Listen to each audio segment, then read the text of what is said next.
Have you ever asked one of your clients to stop using? Obviously, this would be PEDs, and if so, why? Yeah, I have. A couple different scenarios I can think of, and I'm not going to specifically say anything about a person, but there's a lot of things to look at when you're taking PEDs, right? And in my world, a lot of what we do comes down to genetic potential. Okay. And you have to weigh what are the risks versus the rewards. And sometimes people feel like the reward is super high when you're a coach and you do this long term and you see where that person is heading and you see what that physique is actually capable of. Sometimes I believe the reward isn't worth it. And then we do things like, for myself personally, I monitor athletes' blood work and so forth. And like I said, we talked about ceilings in the financial world. I do believe for a lot of people, and this might sound very contrary to what everyone believes and has been told, there are ceilings to the physique for a lot of people. Unfortunately, some people get dealt a deck of cards that genetics just isn't in the window. And for bodybuilding, poor genetics can only take you so far. And I do believe that hard work can outlast good genetics many, many times. But there's also a lot of people who just, like I said, would be better off investing their time and keeping their health in a good place, especially when you start to see health going a certain direction. Yes, yeah. And that's where I pull the pin. I'm never going to tell somebody they don't have what it takes. I'll tell somebody, hey, I'll be open and honest with them and tell them, hey, we're not built like a god, and there's going to be people that are built better than us. But if you work hard and we stay healthy over the long term, you can probably outlast these people and you can build something pretty cool here, something you'll be damn proud of.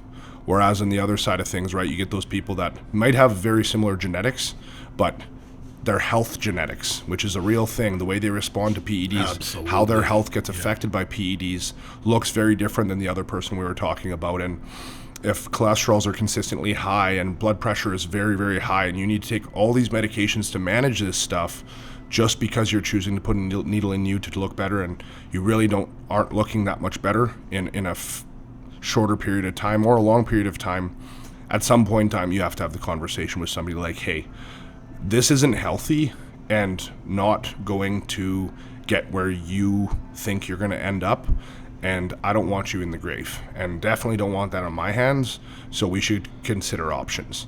So it's not necessarily a performance result from it. It's if you're going to say, or you probably don't tell them not to, you'll just give them the information and hope they make the most educated solution. Absolutely. And I will get to a point too, and this has happened before, and actually I won't say names again, but you know somebody that I worked with that this has happened to, and I had to remove them from my roster because it was a very large emphasis on PED usage.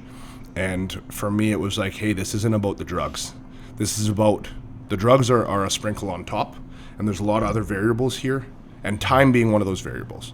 And if you're not willing to put the time in, and you just think the drugs are going to get you there quicker and shorter, and that's your focus, it's not going to work, and I'd rather not get paid by you to work with you. Yeah. Even if you have potential, right? So yes, there are people that don't have the genetic potential that might have health issues, but there's also people that have a wrong vision in their head, and I refuse to work with those people because those are the people that want to get in your world, the get rich quick type, right? It's the get rich quick, but your body is the money. Your body is the currency, and that just doesn't work. There's always going to be a trade-off for something there. And when it comes to your health and your future when you're 25 years old and you don't know what it looks like to be 30, 35, 40 years old, and you might not get there because of the decisions you make now, that's not something I'm willing to roll the dice with. It'll inevitably make you look bad anyways. 100%. And that does affect me in my business, right, when that happens. So